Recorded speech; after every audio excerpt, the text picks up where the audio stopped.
Animais de estimação são ótimas companhias, principalmente para quem mora sozinho. Eles acabam tornando os nossos melhores amigos, não é não? Mas se você assim não possui, por exemplo, muito tempo para brincar com seu cachorro, levar para passear e outros cuidados, que de repente esse pet existe, a gente também tem uma espécie aqui que não é muito convencional, mas geralmente ela fica mais quietinha, mas que tem ganhado muita fama por aí. Nós estamos falando das famosas serpentes de estimação.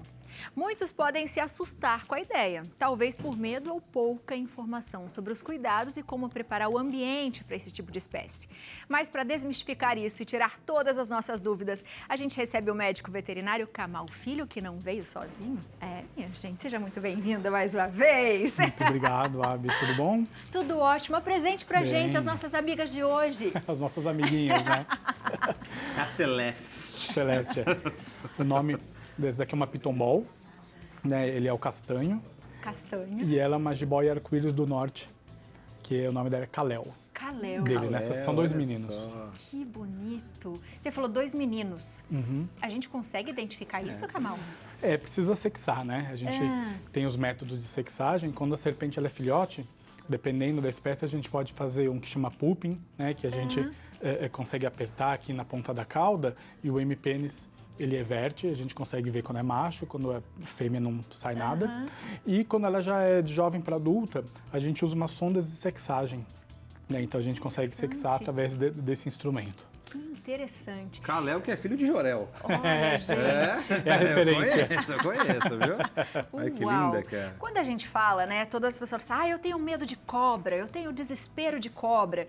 Mas quando a gente fala, de repente, serpente, parece uma coisa diferente. Ou são a mesma coisa? Serpente e cobra dá na mesma? Não, a nomenclatura correta aqui no Brasil é serpente, né? Quando você fala cobra, a cobra ela vem da palavra de uma origem americana de cobra, né? Que eles se referem à família dos elapídeos, que são as najas, as mambas, né? Ophiophagus rana. Então eles chamam de cobra lá fora. Né? E aqui a gente chama de serpente. Serpente seria a tradução de snake, por exemplo. E eu sempre achei o contrário, até falei pra você, Vou passar né? a bola aqui, vou passar Pode a bola passar. aqui. Até Vou falei passar o Kalel pro aqui. Kamal. Vem, Kalel. Vem, Kalel? Vem, Kalel. Ele tá Kalel. E eu não sabia, eu sempre achei que, por exemplo, serpente parece algo assim que tem veneno e tal, né? E é o contrário, minha gente. É linda demais, né? Vem, Olha Kalel. isso, cara. Daqui a pouco ela vai se enrolando aqui. Linda demais. E aí vem a pergunta, né? Porque quando a gente fala de serpente, a gente pensa em veneno. O que a gente chama de peçonha e não peçonha?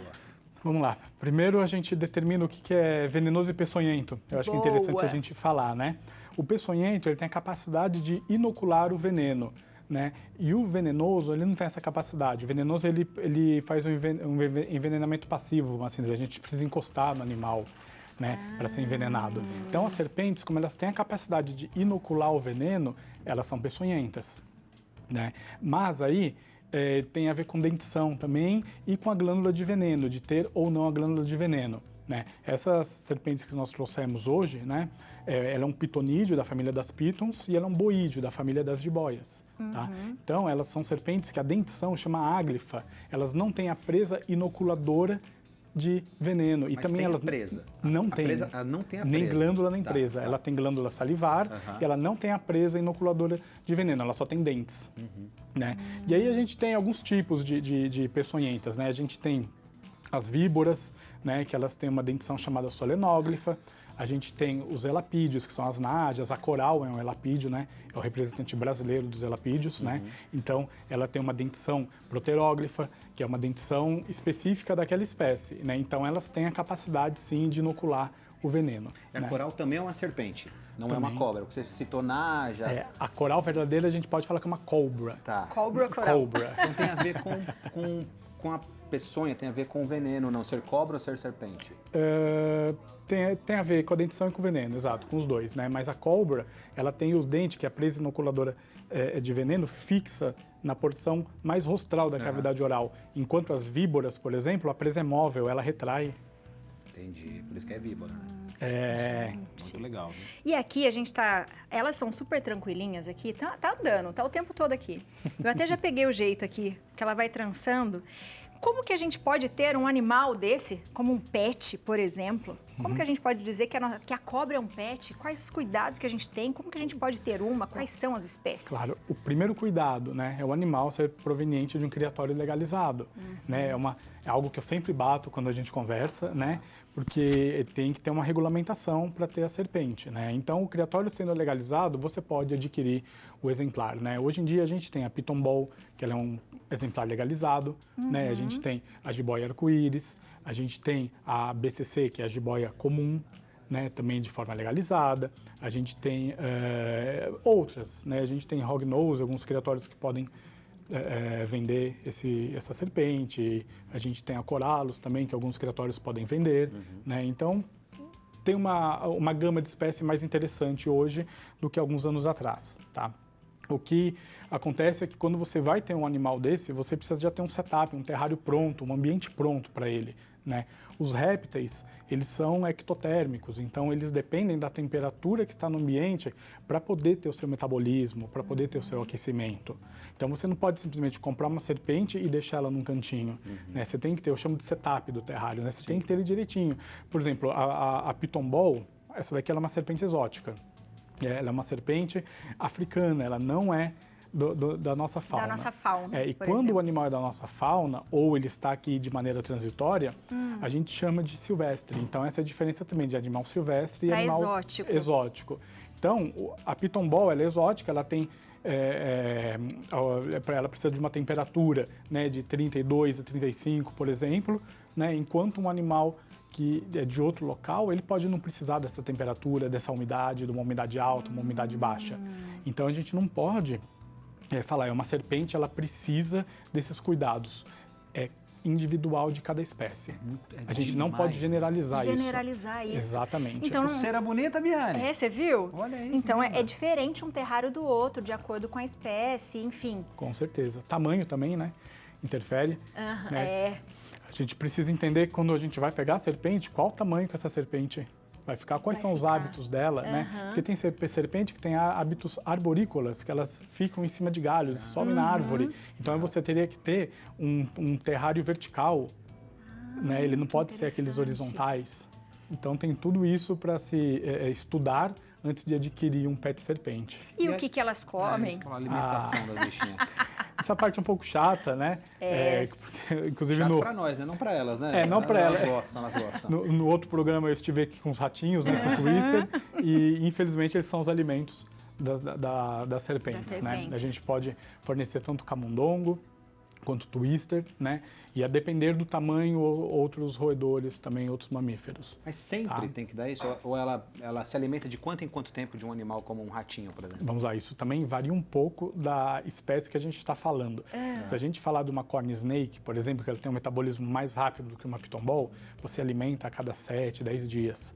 Se a gente está falando de uma Piton Ball ou de uma jiboia arco-íris, né, aí a gente pode alimentar a cada 15 dias, mais ou menos.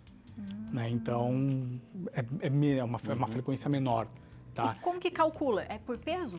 É por peso da serpente. A gente calcula de 10 a 20% do peso vivo da serpente é a presa que ela vai comer. Então, uma serpente de 200 gramas, né, vai comer um ratinho de 20 a 40 gramas. Que legal! Né? Tem um pessoal que fornece codorna também, né?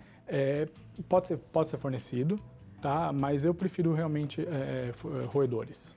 E é possível uma cobra estar gordinha, fora do peso, e a gente também tem que fazer uma dieta nela? Porque não é como ela fica, é um pet, às vezes você quer alimentar ela também, isso é possível? Com certeza. Elas podem ficar acima do peso. Às vezes, uma coisa que a gente vê muito é a pessoa querer que o animal cresça logo, né? Para ficar bonito, imponente, aí fica tuchando a alimentação, não respeita o espaçamento, às vezes não respeita até o máximo dos 20%, né? E você vai ter um animal obeso sim, com possíveis problemas hepáticos lá na frente, então a gente precisa tomar um certo cuidado com isso, né? E lembrar, eu sempre falo pro pessoal, lembre-se que o ratinho que vocês fornecem, ele é um ratinho de biotério, bem cuidado, com ração. Né? O que elas comem na natureza, não é assim. Não é esse, né? Exatamente, não é esse. Então, precisa tomar cuidado, com certeza, com sobrepeso. Boa. E água? Quando a gente fala, como é que a cobra bebe água? Eu queria ver a cobra beber água, né? Porque muita gente tem essa curiosidade, não tem, Kamal? Como é que funciona? Sim. A gente deixa a água à vontade, igual para os nossos pets também? Com como certeza. É que funciona? A gente deixa a água à vontade,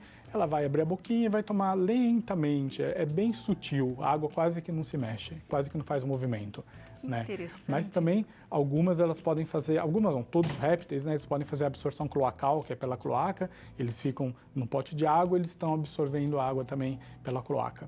Elas têm uma espécie de alguma identificação quando saem desse... Do criatório? Do criatório? Microchip. Né, tem um microchip, o microchip ele geralmente fica no terço final aqui, no terço caudal dela, né? Algumas a gente até consegue sentir. Senti, o dela eu senti. Já sentiu, né? Então aí tem que ter um leitor de microchip, aí você bate o número do que está no chip dela, com o número da nota e tá ok com a fiscalização. Boa, isso. Muito interessante. E reprodução? Reprodução. Primeiro que a gente tem duas serpentes aqui, que as fêmeas, elas fazem uma reprodução diferente, né? Primeiro, a Piton Ball, ela é uma serpente ovípara, então a fêmea vai botar o ovo, vai fazer a oviposição, né? E a jiboia, ela não, ela é vivípara, já vai nascer o filhotinho pronto. Que legal. Formadinho, mesma muda coisa. muito. Impressionante. Eu queria que você falasse uma coisa que eu acho muito importante, que é o manuseio, né? Principalmente quando a gente, às vezes, está falando de uma cobra que se encontra, né? Para ter esse cuidado, quer? Vem com o tio. O tio vai passar o Ela é seu pra lá, muito viu? gostosa, gente. E essa aqui eu falei pro Kamal que é bonito ver quando ela tá no sol, né? Porque ela fica bem, parece um arco-írisinho mesmo, né? A gente chama isso de furtacor, né? Ela tem uma irisdescência. É uma célula, chama cromatóforo, que eles têm essa célula na pele, e ela tem um pigmento, a célula cromatóforo, chamado guanóforo. E esse pigmento é responsável por refletir a luz, principalmente luz solar, né? Aqui no estúdio acho que a gente não conseguiria ver, mas quando é luz solar, por isso chama de jiboia arco-íris, ela reflete meio que as cores do arco-íris, é bem bonito. E como que é o manuseio? Manuseio é assim, elas são bem tranquilas, né? É óbvio que isso vai variar, às vezes, de espécie para espécie, ou de indivíduo para indivíduo, né? Eu já tomei mordida de Epícrates, que é essa jiboia arco-íris. Legal, obrigado por avisar agora. Mas não dessa espécie. Amigo, Kamal, amigo. Essa espécie é a Maulus. Eu já tomei muita mordida de uma espécie que chama, que chama Sêncria. Né? A Sêncria já tomei algumas mordidas, né? Mas eu sempre falo, quanto mais você mexe na serpente, mais ela vai ficar tranquila com você. Mas não é porque ela reconhece, é porque ela acostuma, né? Importante não manusear depois que alimenta, porque ela pode regurgitar, né? Piton Ball é muito mais difícil de regurgitar. Agora, as jiboias, elas regurgitam com mais frequência se estressadas, se tiver algum problema de saúde, então a gente precisa tomar esse cuidado também. É muito louco, porque apesar do brilho, né, parece que é escorregadia, parece que tem óleo, mas não é. Ela é muito completamente forte, diferente. né? Você sente, parece uma massagem. Verdade, eu acho que, vou falar que é gostoso, a gente vai falar, você é louca, mas eu acho que é uma sensação boa, porque parece que ela tá fazendo uma massagem, assim, em você. E eu acho que é importante a gente falar sobre isso, porque as pessoas falam, ai, tenho medo, tenho asco, enfim. Mas a cobra, ela é extremamente importante para a natureza. E eu queria que você falasse dessa importância para as pessoas pensarem que quando elas encontrarem um bicho desse, para elas avisarem um bombeiro, né, para fazer essa captura, para não tentar matar as cobras, enfim, porque elas fazem parte da nossa cadeia aqui, né, da nossa flora, da nossa fauna, do nosso mundo. Então a gente tem que tomar atenção. Quer trocar? Não. Não. Tô devolvendo. Depois que eu falei da mordidinha, alguém ficou com medo aqui. Com medo. Gente boa ele. Não, mas essa daqui ela não morde, não. Ela tá super acostumada, né? Então, as serpentes, obrigado, elas têm, como você falou, um papel super importante na cadeia, né, de controle populacional e de tudo mais. Inclusive, tem muitas espécies, como a jiboia do Ribeira, que tem 10 indivíduos, 11 indivíduos numerados, e que existe um trabalho de conscientização exatamente para não matar, para chamar e fazer a captura, né? Quando você mata uma serpente, você está desequilibrando o meio que ela vive, né? Independente se ela é peçonhenta, se não é peçonhenta, mas eu matei uma cascavel, eu matei uma jararaca, né? Mas, poxa, ela tem a importância dela, né? Inclusive, o veneno da jararaca, a peçonha dela, foi um dos precursores de um remédio chamado captopril, né, para pressão. Então, e até hoje estuda-se muito a peçonha desses animais, né, como forma de medicamento. Exatamente, Incrível. isso Muito é legal, muito viu? bom, porque elas são usadas para pesquisa e para Verdade. nos salvar de muitas coisas. de Com muitas certeza. coisas. Aí a gente fala, a dose letal depende da miligramagem, né? Para ser um remédio ou para ser um veneno. Né? Perfeito. Então a gente sempre tem que respeitar muito o ambiente delas e se encontrar com alguma serpente, não tente manusear, você não sabe se é peçonhenta, se não é, né? Chama realmente a polícia ambiental, chama os bombeiros, que eles vão fazer a remoção. Eu adorei. Eles podem voltar quando quiser, porque são muito tranquilos, você viu? Participou da pauta toda aqui. Que boa, A gente cara ia de boa. colocar Com num certeza. aquáriozinho aqui, nem precisou. Nem E precisa. você de casa, tem alguma dúvida? Quer saber o que mais que você gostaria que a gente trouxesse aqui com o Kamal? Aproveite para mandar mensagem, @kamalfilho. E vou aproveitar para agradecer o papai das serpentes, Sim. que é o @biólogo Tai. Tai, eu já entrevistei o Tai há um bom tempo, acho que no comecinho das primeiras reportagens que eu fiz com animais exóticos, e ele é uma belezinha. Um beijo para você, Um muito beijo, obrigada. meu grande amigo Tai. Kamal, um beijo pra você. Obrigado, Muito obrigada, muito viu? obrigado Como mesmo. Foi um sempre, show prazer. de bola. Ah, eu adorei. Gostei, muito Não bom, é? Viane.